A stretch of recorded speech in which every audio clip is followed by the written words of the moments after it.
y a los colegas. Bueno, hemos estado escuchando algunas intervenciones de congresistas que continúan a la intervención hecha por el primer ministro y dos de los ministros con los que asistió acompañado, el de Justicia, Félix Chero, y el de Trabajo, Alejandro Salas. Hemos invitado acá, en Las Cosas Como Son, a dos excongresistas, la señora Rosa Barta por una parte y Richard Arce por otra, que han conocido situaciones complicadas en el Congreso, que saben lo que es una disolución, que han tenido problemas con sus bancadas eventualmente y han visto cómo se obró en el Congreso elegido el año 16. Yo quisiera desde ese punto de vista preguntarles, en el mejor de los escenarios, ¿para qué puede servir la sesión que está teniendo lugar ahora? Ha sido invitado el primer ministro para dar explicaciones sobre declaraciones que el Congreso, en su invitación, consideraba inaceptables para un primer ministro. Y estamos viendo intervenciones de una cantidad enorme de temas diferentes sin que sepamos cuál es el objetivo ahora de esta reunión. ¿Cómo lo interpreta usted, Rosa Bartra? Bueno, yo entiendo que el Congreso ha llamado al PCM en el entendido de que es no solamente el vocero del gobierno, sino que además es titular del poder, igual que Pedro Castillo. Y a quienes ostentan el poder no les está permitido expresarse con libertad. Precisamente porque ostentan poder es que ellos tienen límites. Ellos no pueden expresarse como usted, como yo, como cualquier otro ciudadano independientemente del lugar que ocupe. El poder se limita. En democracia esa es una característica. Entonces, si lo han llevado ahí para que dé explicaciones, no me queda muy claro si realmente lo están invocando a que baje el tono y que actúe de acuerdo a lo que su investidura le obliga, que respete además los límites que el poder impone y que actúe como si realmente estuviésemos en democracia y no en una dictadura en la cual desde el poder, desde su posición, se puede azuzar, se puede llamar a la violencia o se puede hacer crítica en los términos que lo hace. Él no puede, definitivamente no puede, no es un ciudadano común y corriente para quienes sí las libertades son expansivas. Para los que ejercen poder, las libertades son más bien restrictivas. Y de eso se trata. Y el Congreso es quien pone ese límite al poder. Para eso existe, ¿no? Para hacer el contrapeso. Y yo no siento en realidad en este ya largo debate que el objetivo sea hacerle saber que hay límites al poder, que no puede pasarlos y además hacer un llamado ya a la calma. En medio de este enfrentamiento estamos 33 millones de peruanos que realmente estamos padeciendo por todas las plagas, todas. Y encima tenemos que presenciar un espectáculo, porque para mí esto es un espectáculo. Y un espectáculo de muy mal gusto, por cierto. ¿Qué nos dice Richard Arce sobre esta sesión parlamentaria particular, ¿no? Porque es una invitación que se le hace al primer ministro para que se explique sobre las afirmaciones graves que conducirían también a la clausura del Congreso. Él ha tenido un discurso relativamente conciliante en donde ha dicho que no ha afirmado lo que se le atribuye y más bien ha difundido videos donde se ven a algunos de los líderes de la oposición teniendo discursos violentistas. ¿Cómo cree usted que puede terminar esta sesión y en qué nos va a contribuir a salir de la crisis? Lo primero, para mí, es una puesta en escena, ¿no? Porque evidentemente hay un discurso totalmente beligerante cuando se tiene una determinada platea. Y en el caso particular de Pedro Castillo con su gabinete, lo que han estado haciendo esta semana es escudarse justamente en ese discurso con el pueblo, porque hubiera sido interesante, Fernando, que esto lo hagan a inicio de gobierno. Hubiera sido más bien motivador ver que las fuerzas, las organizaciones sociales, las fuerzas vivas participen del gobierno y puedan ser escuchados, ¿no? Pero ahora lo utiliza en un escenario donde tiene 6 investigaciones fiscales y eso es grave. No se ha mencionado el tema hasta ahora. Sí, pero... Hasta van 2 horas de esta sesión casi y no se ha mencionado el tema. Es que ese es el tema de fondo, porque con las expresiones de confrontación, porque lo que están ellos es aplicando una estrategia que se llama agudización de las contradicciones, una estrategia marxista, y sobre la base de la lucha de clases, porque ese fue el mensaje, ¿no? La victimización y el hecho de querer confrontar entre peruanos. En el rol de premier, para empezar, es el vocero del gobierno. Sí. La responsabilidad principal que tiene un premier es el articulador.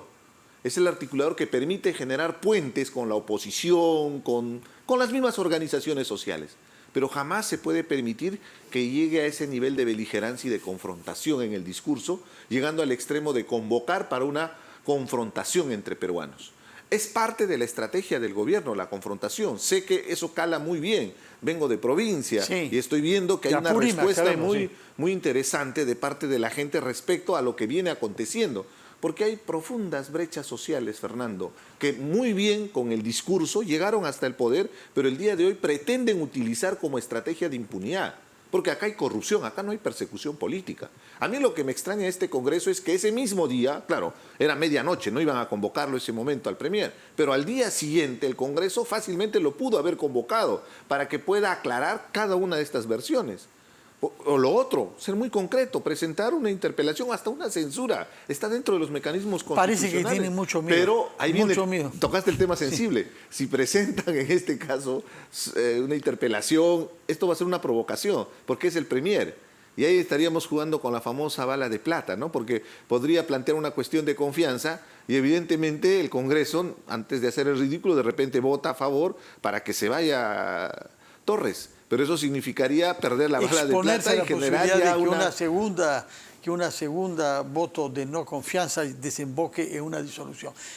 Hay un tema específico que se le ha reprochado, que es la manipulación del miedo a las rondas campesinas, por haber dicho en algún momento que 2 millones de ronderos pueden venir a Lima.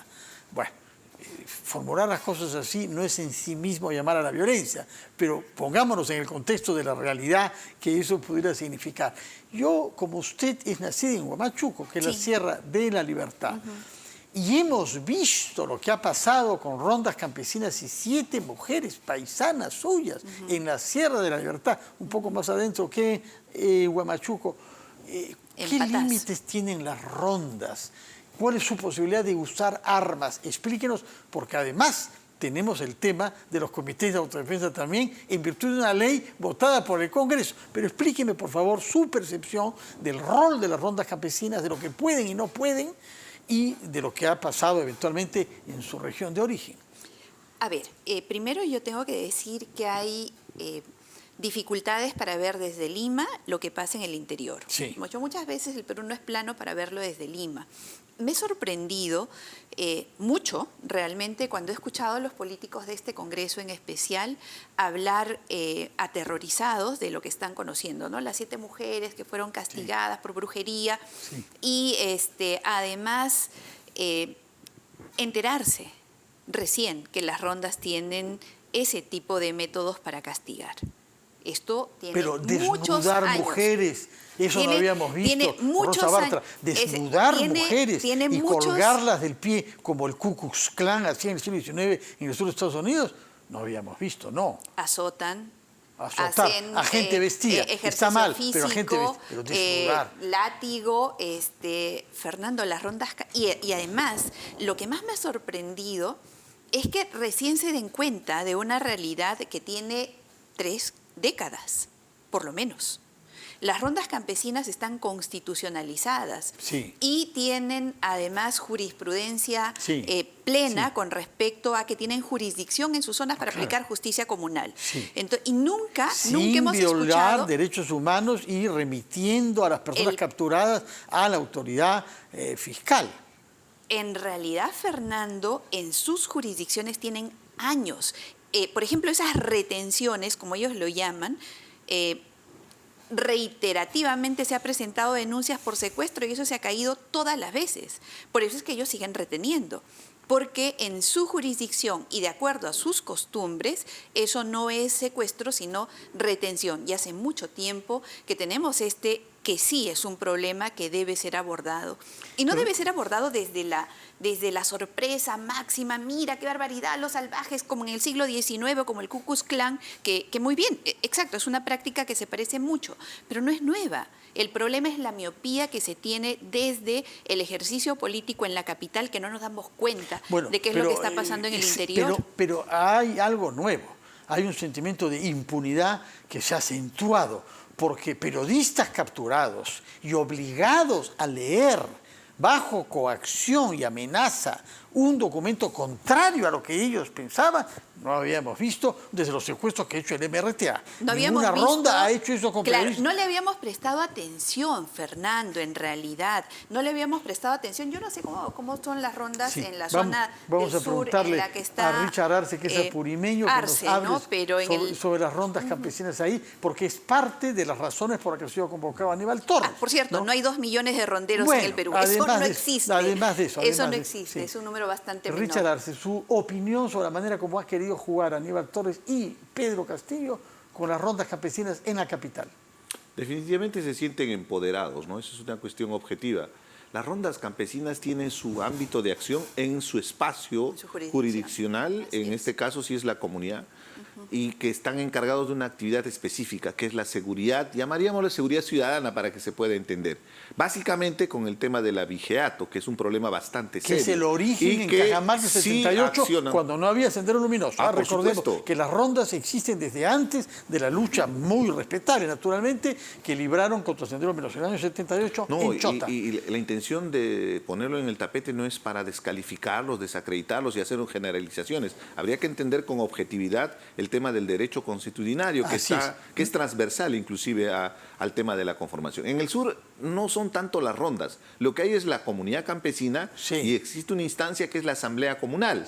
Y en la asamblea comunal se imparte justicia. Por ejemplo, la violencia contra la mujer, una forma de sancionar en la comunidad es tempranito, 5 de la mañana, desnudo, 2 látigos o 3 látigos para que no vuelvan a agredir a sus esposas. Entonces, indirectamente, si te das cuenta... Permítame un instante para regresar al Pleno, si me lo permite. Está hablando el señor Sánchez, que tiene la particularidad de ser congresista de Juntos por el Perú, ahora se llama Cambio Democrático, y al mismo tiempo ministro. Está hablando. Reconocer aspectos objetivos en este primer año de gobierno. Porque cuando se decía que el gobierno comunista iba a expropiar propiedad privada, se iba a agarrar tus ahorros del sistema financiero, iba a crear un desmadre en la economía y el mismo apocalipsis iba a venir. Pues bien, el crecimiento de la economía se ha mantenido por encima del promedio de la región en América Latina.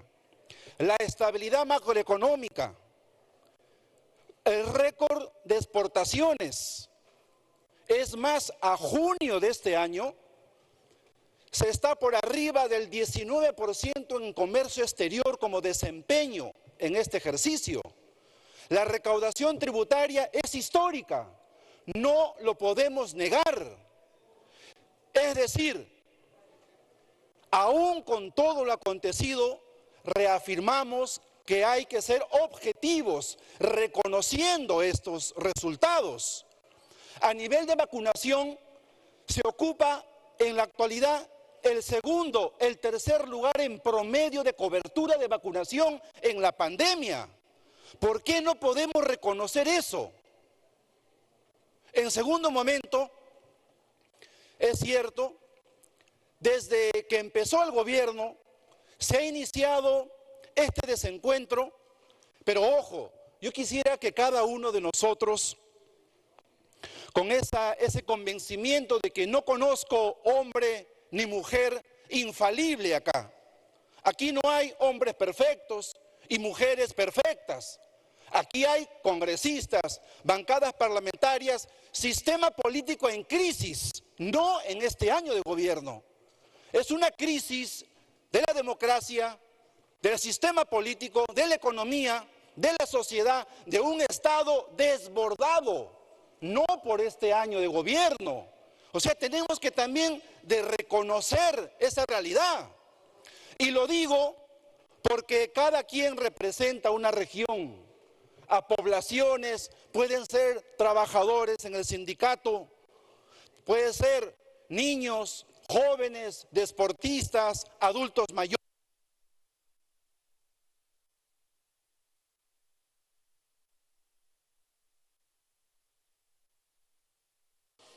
Señor congresista, se acabó el tiempo. no puedo permitirle porque no está autorizado. Muchísimas gracias. Tiene la palabra... Vamos a hacer una breve pausa, después de la cual conversaremos con el cardenal Pedro Barreto, en su calidad de obispo, arzobispo de Huancayo, que nos dirá una palabra sobre un comunicado que ha sido elaborado hoy por la Asamblea de Obispos del Perú, justamente sobre el clima que estamos viviendo y la falta de diálogo en nuestro país. Después de lo cual retomaremos nuestra conversación con Rosa Bartra y Richard Arce, que se hallan acá en la cabina de Las Cosas Como Son. Vamos a la pausa, por favor.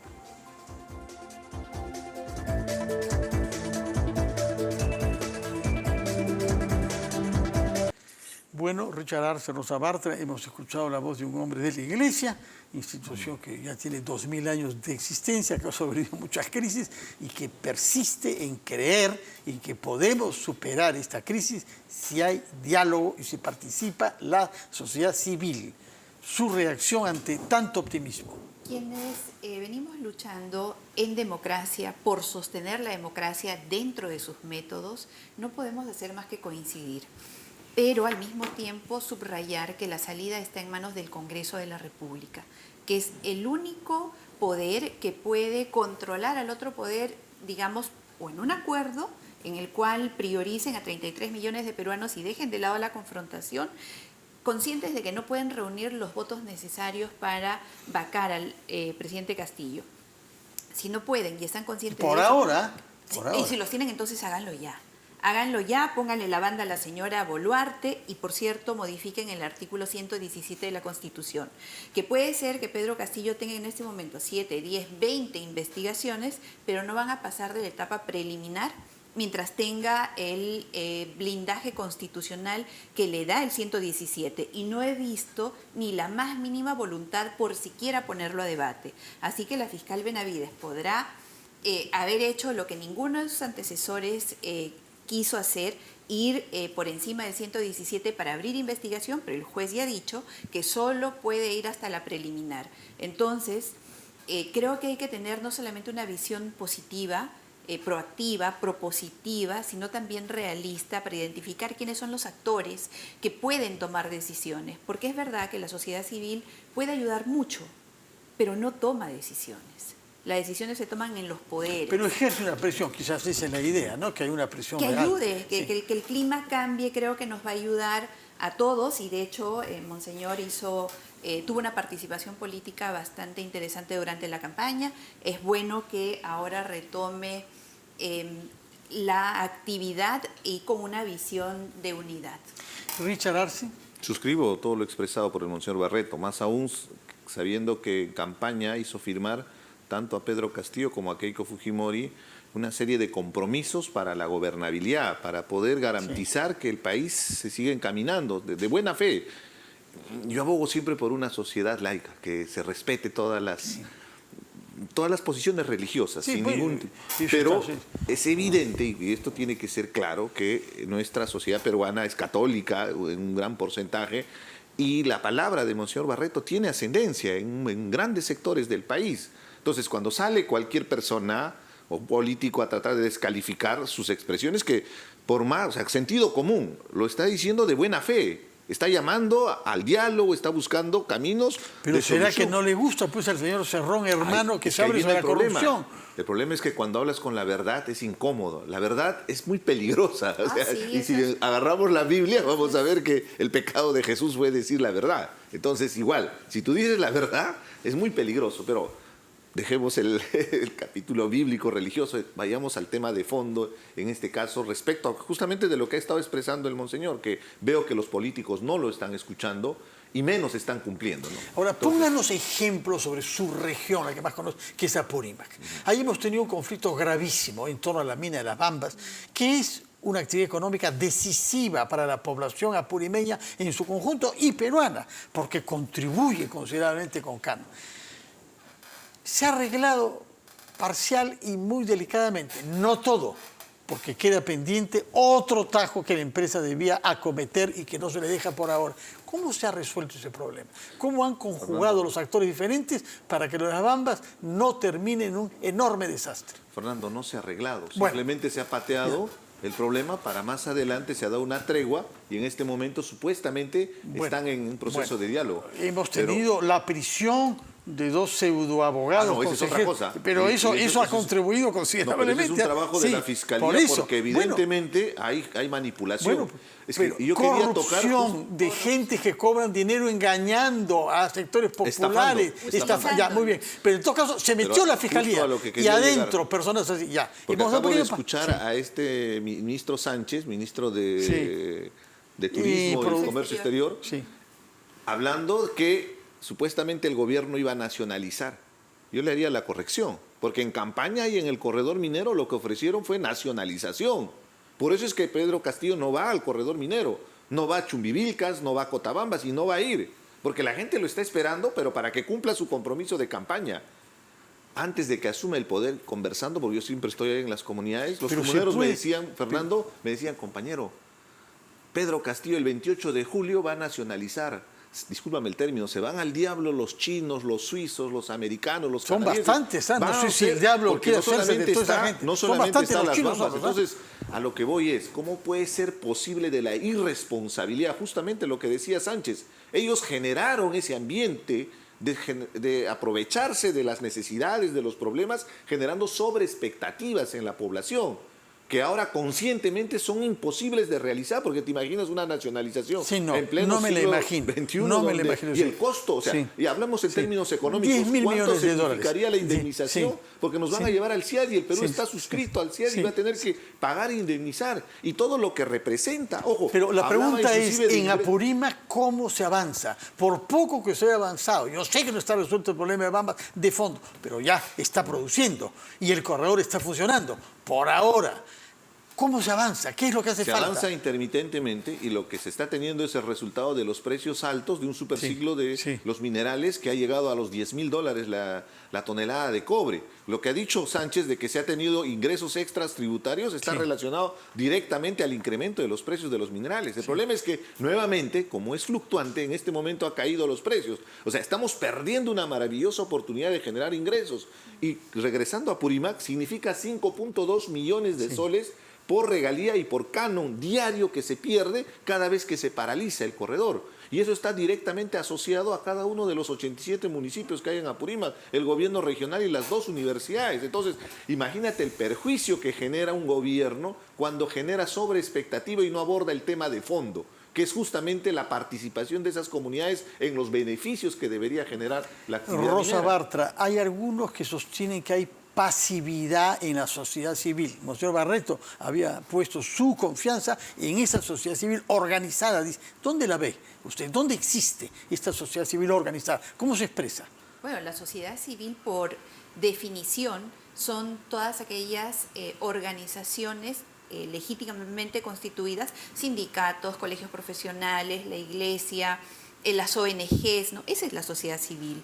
Y esta no sé si ha perdido capacidad para aglutinarse y emprender un camino en base a una idea común. Yo quisiera tocar un poquito el tema que acaba de describir Richard y que ha dicho el ministro y congresista Sánchez. Efectivamente, y ese es un gran riesgo, por eso es que quiero tocarlo. El Perú ha tenido la bendición de tener precios históricos en minerales y en agroexportación. Eso ha generado una recaudación que le ha permitido caja al gobierno y poder decir, puedo entregar esto y puedo dar lo otro y ofrecer y esto. Pero esto es coyuntural. Ha respondido a un momento de guerra que le ha dado determinados precios a determinados productos. ¿Qué va a pasar una vez que esto se acabe con el afán populista que se tiene cuando la industria extractiva, la minería, está en realidad en una pausa que puede ser más bien una pausa conflictiva y que el afán estatista no parece haberse diluido, sino por el contrario? Entonces sí debe haber no solamente una sociedad civil activa, también una ciudadanía activa, aquella que no necesariamente está alrededor de las organizaciones, sino que esté en la calle. ¿Sabe cuál es el problema, Fernando? Que yo no creo que sea pasividad. El problema es que estamos en crisis. Hay enfermedades, hijos que mantener, una olla que llenar. Entonces, la gente está tratando de pasar el día a día. Y el Perú tiene historia resiliente en el cual no toma acción precisamente porque está preocupado por su supervivencia, ¿no? La pregunta, ¿y qué hiciste durante la época del conflicto? Sobreviví, Sí. saqué a mis hijos Sí. adelante, pero tampoco podemos esperar a que esto se resuelva solo. O el Congreso, el Ejecutivo y además el Poder Judicial con su organismo constitucionalmente autónomo, el Ministerio Público, se ponen de acuerdo y se ponen a trabajar en función de lo que el país, representado por 33 millones de peruanos, necesitamos, o todos vamos a perder. Todos. Y hemos vivido etapas de conflicto anteriores. No se ha tocado el tema, sin embargo creo que es importante lo que pasó con Martín Vizcarra y todo el daño que hizo a los partidos políticos, a la sociedad civil misma y a la democracia. Lo estamos pagando y es hora de enderezar el timón del barco que se llama Perú, porque de lo contrario todos vamos a naufragar. Richard Arce, ¿cuán lejos puede ir esta retórica en función de la cual se disimula el tema de la corrupción, diciendo esto me hacen a mí porque soy la primera persona del mundo rural pobre que llega a la presidencia? Son las oligarquías y es la derecha que están haciendo para sacarme del poder. ¿Cuán lejos puede llegar ese discurso populista? Puede llegar a la violencia, Fernando. Sí. Y por eso es que es muy importante aclarar y por eso es importante dar la información. Porque están en una estrategia de polarización que tiene respuesta.